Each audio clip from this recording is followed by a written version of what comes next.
The organization itself, or the threat actor itself, is believed to be Chinese affiliated. It's uncertain if it's, to what level, but that's one of the characteristics that was assessed. I believe Microsoft put that at medium confidence. So not a guarantee, but certainly something that we can take their research and build upon that.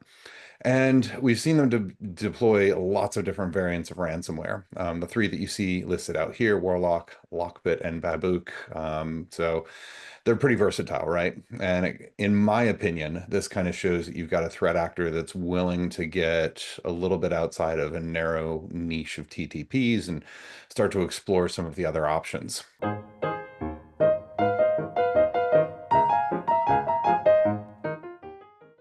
We're at the top of the hour. Here we go again. Number 40, which is wild. Feels like it was just yesterday that we started this little weekly experiment. So thank you everyone for being here and suffering alongside of us for all this time. Or suffering us all this time anyway. Um, this week we're joined by Phil. So I think a good number of you probably know Phil from the internet, Red Canary, or some combination of both. So stoked to have him. We're going to go through, we got a couple of things to hit this week. We do want to breeze through a couple of news items. And then Phil's going to walk us through like a little bit of kind of the inside the Storm ransomware ops. So like this will be like, we're going to get into some of the TTPs, detection tactics, like pretty typical formula for us. Like we'll talk through what it is, how to find it, and then and then how to go ahead and mitigate it. And obviously, if you have any questions as we're ripping through this, please do drop them in the chat. As always, we'll try to get to them. If you're on LinkedIn, joining us there, we'll be bridging the gap here on the administrative side. So, without further ado, I want to talk about this for a second. For those of you um, who have been to any of our live events over the years. We've done this a couple times, like via webinars. We actually covered this topic. And I'll explain what the topic is, like here on a past office hours. Um, so before we talk about like what Hari's done here with this Atomic Red Team MCP server, I want to talk through and like, the link to the blog is out there, just kind of talking through like the use case and like the problem that he saw that led him to building this thing, which is like, I think probably like a problem near and dear to like most of our hearts, which is that, we have threat reports, Red Canary, Mandiant, others, like everyone's always like, there's no shortage of great threat intel, but like one of the hardest things to do is to take one of these reports and convert that thing into like really practical applied threat intelligence. And even harder is sometimes to like figure out how do you like, am I protected by this? How do I know for sure? And so like going from, we referred to it, I think, from PDFs to payloads, I guess was kind of the short name of the talk that we did, but figuring out how you take these threat reports and go from that thing to a really actionable test you can run to figure out like, can I observe this? Can I detect it? Am I stopping it? And so that was the use case behind this. So Hari, for those who don't know him, is one of the Atomic Red Team maintainers. He was overwhelmingly responsible. And he and Phil worked together closely on like the website redesign, just trying to make tests in general more accessible so that you can just, do a full text search, really quickly find a relevant test. And he's built this really neat pipeline that allows you to do things like take a web page or a PDF and say, hey, like I just read this threat report, give me a series of tests I can run and then go run them. Absolutely love it. So I got a question. As I was reading through this, like I love reading about automating our pipelines and getting the robots to do our toil.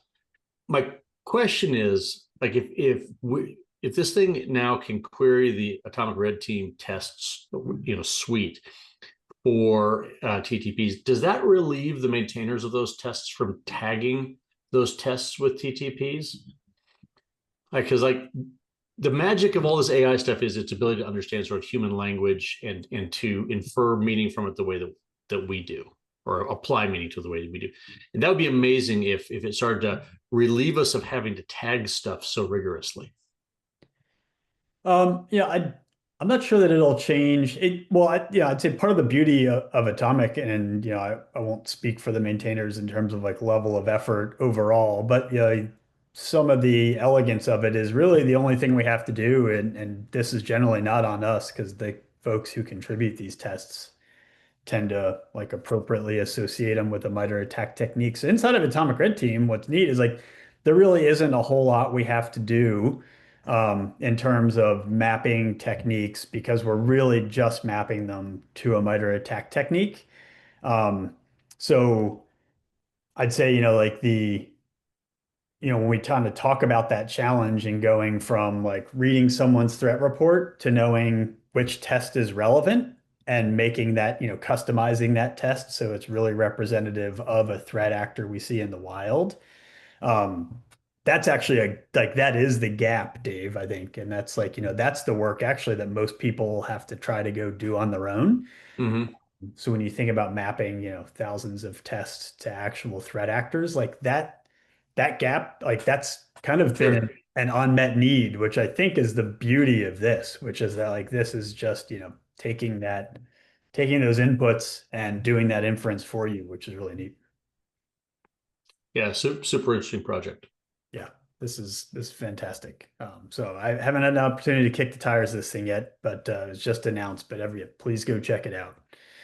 Um, I'd say I think you all have had more opportunity to look at this than I have, but this was like the Aardvark tool from the OpenAI team, which is like another twist on applying AI to doing. I think this is like much more operational or inline testing. So I don't know. Yeah, what's y'all's take on this? Yeah, I got another thought. The sentence that jumped out from that article for me was it said Aardvark, it begins in the section on how it works, is it begins with a comprehensive analysis of an entire repository to generate a threat model capturing the project's security objectives and potential risks.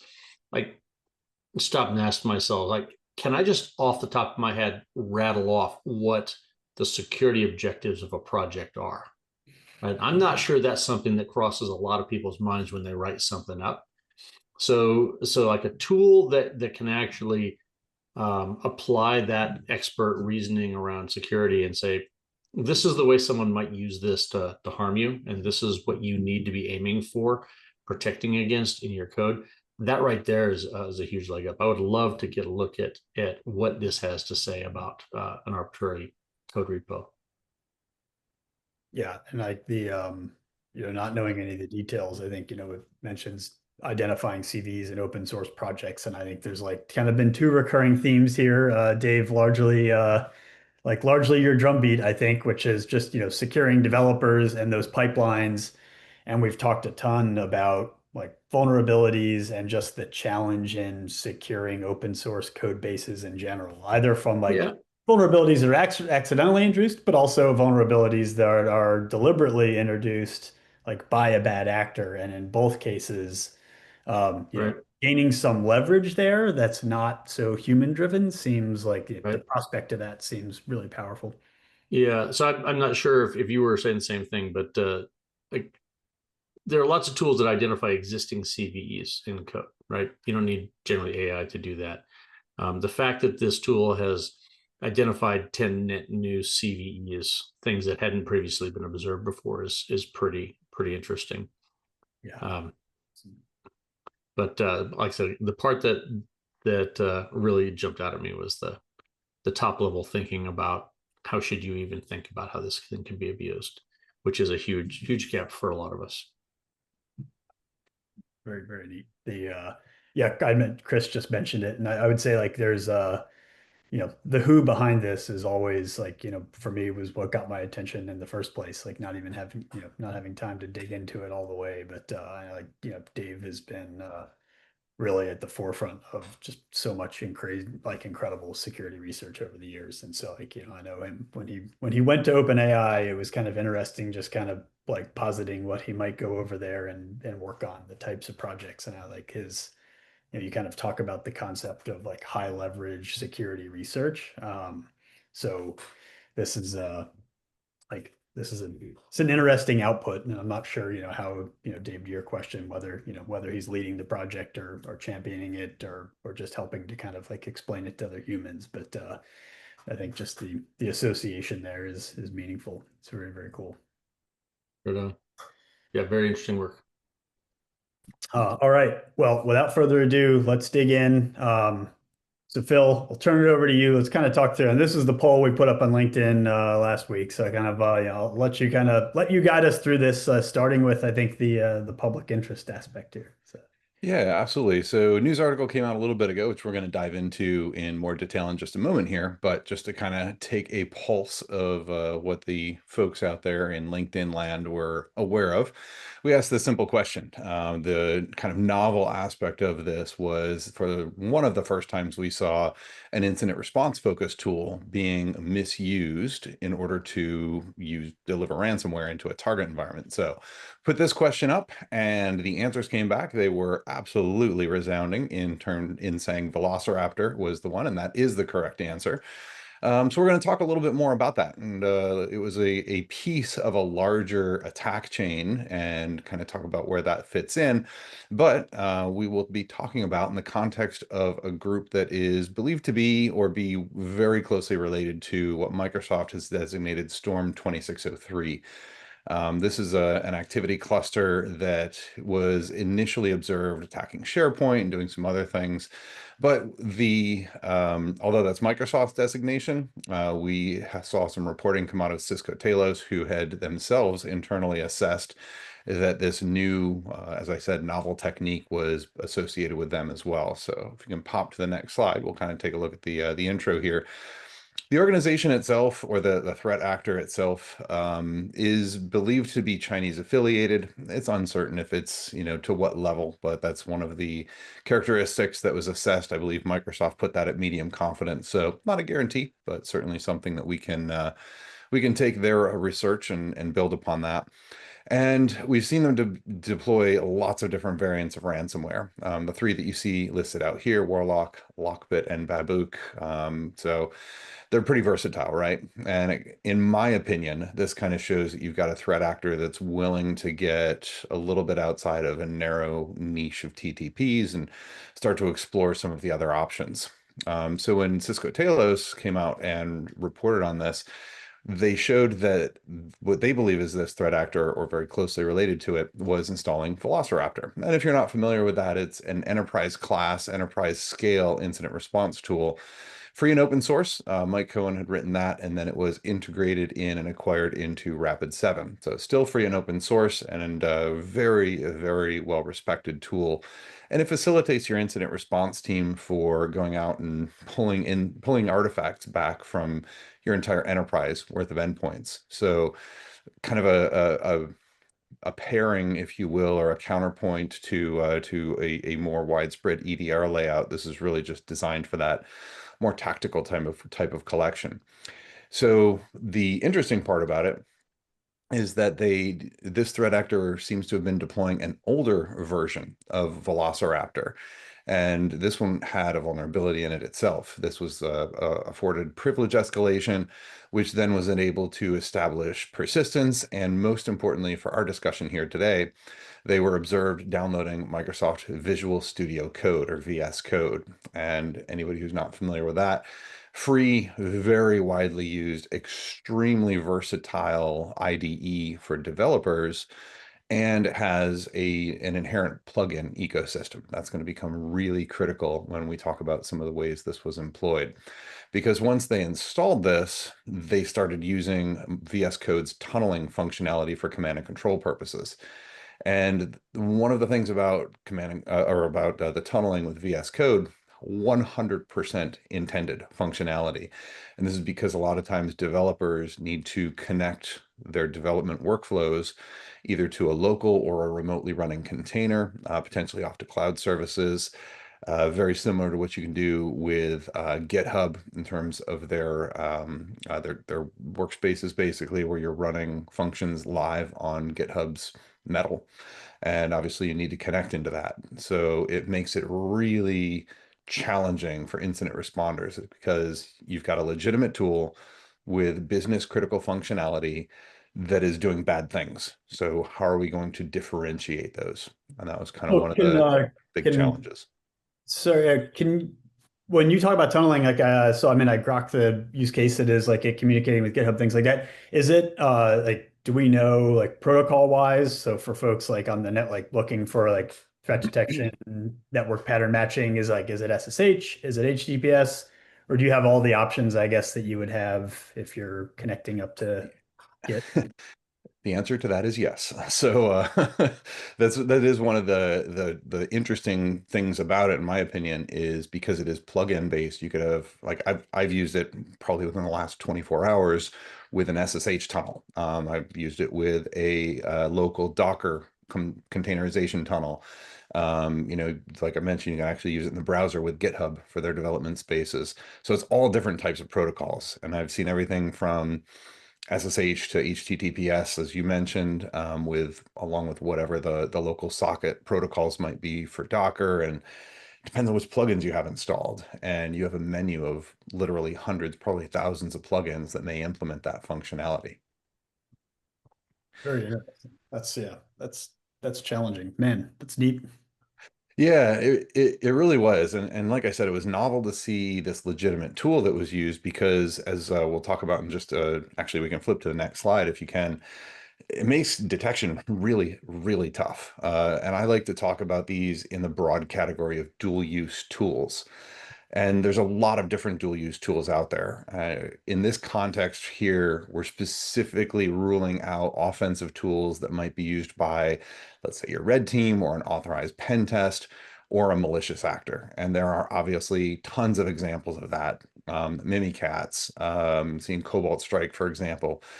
You have legitimate reasons for those, but those aren't the ones we're talking about here, because those are really intended for more of a malicious purpose, even if it is malicious, comma, but for good. We're looking at tools that are used for legitimate, benign purposes, and then also misused. So remote monitoring and management tools, RMM tools, which we'll look at in just a second, digital forensics tools that are deployed out for defensive or investigative purposes.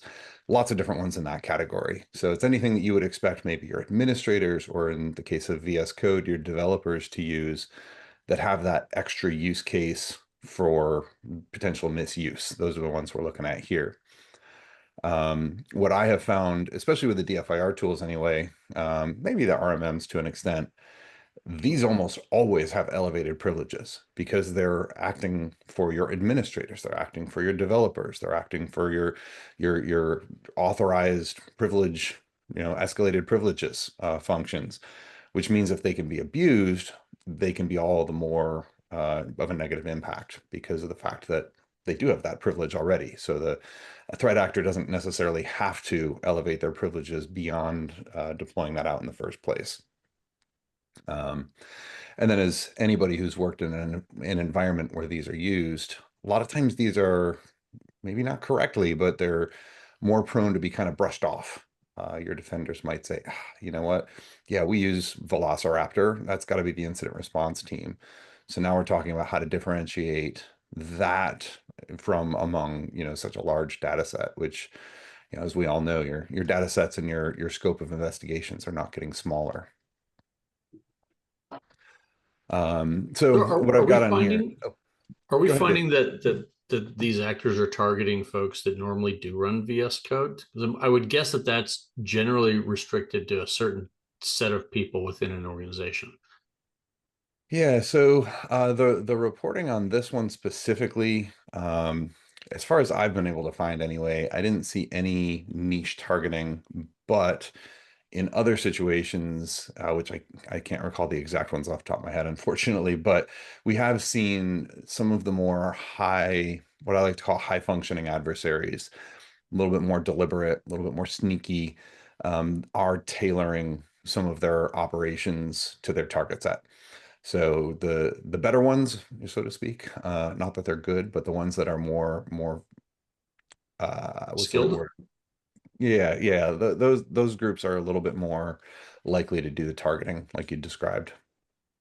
So it wouldn't necessarily be useful to watch for just even the download of VS Code on non-engineering machines as an indicator. Absolutely. That's a great example in terms of where does this belong. And I've always advocated for trying to not just segment out networks when we talk about a more traditional on-prem deployment, but just in general to categorize your devices and your platforms based on their function, because Mhm. your developers have a much different set of requirements than your finance department, for example. Right. Like So if you do segment them logically like that, the conversations around yanking admin privileges from the users get a lot easier, right? yeah, absolutely, absolutely. Because although, the old trope being everybody wants admin, at the same time, when you're able to segment out those functionalities, a lot of times you can have a little bit more of a nuanced conversation with the people who are in those roles to say like, okay, what is it that you really need? I know you're asking for admin, that's a solution. Let's bring it back to what your requirement is and let's figure out a way to look at that. So yeah, that's a great example. The Um, let me know if we'll get to this, but like when we, well, particularly like, the network activity baseline, super interested in that, which I know is like kind of in your wheelhouse also, but I'm curious, what we know about what endpoints these things are connecting to. Sorry, I mean, like when I say endpoints, I mean like, what are the, like, are they using this stuff and proxying it through GitHub repos, which obviously would make monitoring for anomalous usage way, way harder, or is, VS Code connecting to something maybe you've never seen before from like a network destination. Yeah, yeah, for sure. So baselines are huge for this, right? And you bring up a great example as well. There's benign running on your corporate workstations and benign on the other end of that conversation or anomalous. And if they are reaching out to GitHub, how are you going to differentiate that? And I think Dave's comment of, um, making sure that making sure that you got an idea of what those groups are in your organization, what their needs are. That's going to be a good way to differentiate your baseline based on different groups internally. But yeah, network activity and one, you're right, network's my bread and butter. That's a that's where my heart lies for the most part. But one of the great ways that I think a lot of organizations have made some good progress in establishing baselines is based on network provider. So autonomous system numbers, potentially deep packet inspection, the ability to differentiate from some of the artifacts during a TLS negotiation, where you're connecting into, those become invaluable means of establishing those baselines. Because as you said, if you see a Visual Studio Code instance connecting out to random data center halfway around the world that you've never communicated with before, obvious alarm bells should go off at that point. And there's other ways of potentially detecting as well, but network being one of them. But let's face it, that's where my heart lies. But there's a lot of other options. Behavioral anomalies. If you're monitoring your auto runs or anything that's going to kick off in the background, great way to at least flag an event for further investigation. Anytime a brand new binary shows up, and this is really where EDR can shine as well, in that, if you've got an EDR that's looking at every process execution and it's got a new binary based on hash, a lot of those EDR platforms will allow you to collect a copy of that and then be able to run that through analysis if you'd like. So really, really good hygiene goes a long way with a lot of these more difficult to detect behaviors. Um, and then those also feed into, all right, okay, Visual Studio Code is approved. It's on your developer's workstation. It's connecting to GitHub. All three of those are normal, arguably business critical functions. Which version is running? Is it the latest? And this is a great example of that Velociraptor scenario in that they deployed an old version. If that was not the authorized version, again, probably a moment for pause and considering entering into your incident response procedures there. Same thing for signatures. So the write-up that was on the Cisco Telos that Laura had put in the chat, great example of this. Comment from Rapid7 was, yeah, it is free, it is open source, talking about Velociraptor here. But if you have somebody who modifies the signature of that Velociraptor traffic and or the binary, it's not going to be signed by Rapid7. So you're going to have an invalid signature. Great example of a way to spot something awry. Yes, it's Velociraptor. Yes, it's whatever version, but if it's not a valid signature, that becomes huge. Quick question. You mentioned that they used an older version because it had a known vulnerability, which implies to me that by landing Velociraptor on the machine, they would then exploit the vulnerability to get the next foothold. Are you saying that was how it worked, or were they actually backdooring the Velociraptor version that they were downloading? No, so from it was more the first. Basically, Okay. we're seeing that they use that privilege escalation in order to install the software. In this case, the secondary payload being VS Code. Got it. And then, just to cap it off at the bottom here, like ask the incident response team, hey, we see a lot of Velociraptor activity here. This looks suspicious. Are you having an IR? And if not, increases the importance of that. So plenty of detection. And then by way of what the prevalence or the likelihood of this, we pulled these figures recently in looking at RMM tools. So slightly different focus area than VS Code or development tools, but these are tools that everybody who's attending might see and be like, oh yeah, our admins use that in order to help our remote workforce or just to be more efficient even in the same office. How are we going to differentiate good from evil? So just showing that, yeah, if any of our cases or detections that we've opened that used any of these RMM tools kind of gives you an idea of the ones we've seen abused. So if yours is on that list, then it's really important to start thinking about how do I tell good from bad in those situations. Yeah, like, and for this, I'm kind of just thinking, I'm go backwards here, but like you kind of look at these like detection heuristics that you have at the bottom, Phil, and like you think about where our like threat hunting team, for instance, like spends a ton of time, but most importantly, like why they spend the time there and what we get as a result. Um, like, I mean, these things right here, you could take any RMM tool and apply those same kind of like heuristic principles and like every one of them, like incredibly useful in different ways, right? But, thinking through just like a basic remote desktop tool and like, is it looking for version drift, looking for drift in terms of communication patterns? I don't know if we see, with RMM tools in general, like things like, bad signers and stuff like that. I think that would depend on whether there's like an exploitation use case, um, but yeah, I mean, can't stress enough how useful like all of those detection techniques are for every single one of these. And then like the huge challenge is just like, we expect to see some of these in almost any enterprise, right? Like they're just Yep. to do work. And so it's so much of it just comes down to like who's using it and how. Yeah. Yeah, and that's a perfect segue into what we've got next, which is some mitigation suggestions. And recognizing time, we don't have to read through every single one of these, but I tried to put together a couple ideas on what we can suggest for spotting. What version of tools are installed or approved for installation? Huge. How are you enforcing updates? And a lot of organizations are moving to more of a self-service model, which I think is fantastic. Really alleviates a lot of workload on the admins, but ensuring that those continue to be managed appropriately while they're deployed out.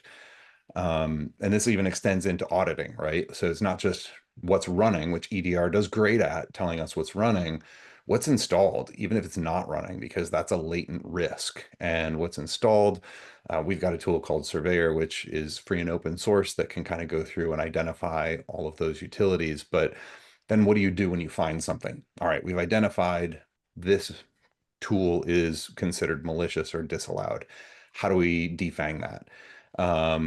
Do we have the ability to block individual modules or plugins? And a lot of the mindset that we've employed with browser extensions can then be ported over toward VS Code extensions, for example.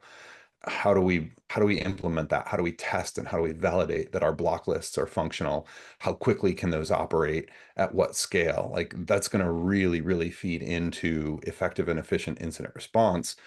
Because in this particular situation, we've seen them eventually deploying out ransomware. And as anybody who's worked a ransomware case knows, you're down to the wire and you do not have the luxury of time of kind of sitting around and considering, all of your options exhaustively. You really got to press.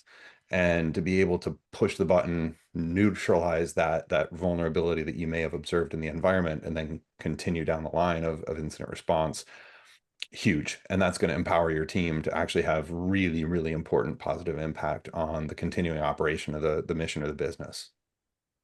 Yeah, Laura dropped some information about the surveyor tool there, and I think that's like, we kind of talked through that concept of like even just version drift, right? Feel like a lot of these, most tools now are going to like defaulting to automatic updates. Most organizations are becoming accepting of that. And so like the best, one of the best positions I think you can be in is just to be able to look across an enterprise, see the standard version that 99% of folks are running. And the outliers might not always be malicious, but at least being able to spot them is super useful. And like Surveyor is a great tool for doing that type of baselining. But I'd say even, if you're using a SIM, right, just like building queries into your SIM to look for version drift, to look for, all like, again, going back to those, those things you highlighted earlier, um, you know, even just sometimes it's like the really simple stuff that leads us to find some really terrible things, which is just, looking regularly for things. And then just if things come up that are new or that are rare, just take a moment to run them down. That's awesome. Hey, thank you so much, Phil. I know we're at time. Thank you very much, everybody, for joining. Laura, Chris, thank you all so much for dropping all the resources there. Hopefully those things are useful. I feel like there's hours of reading I need to go do now, and a couple more hours of experimentation. But this has been fantastic. So thank you so Great much. stuff, Phil. Thank you. It's always interesting hearing from you. Yeah, absolutely. Appreciate the opportunity to jump in and talk with y'all. It's always a good time. Awesome. Cheers, everybody. All right. Have a great one. We'll see you next week.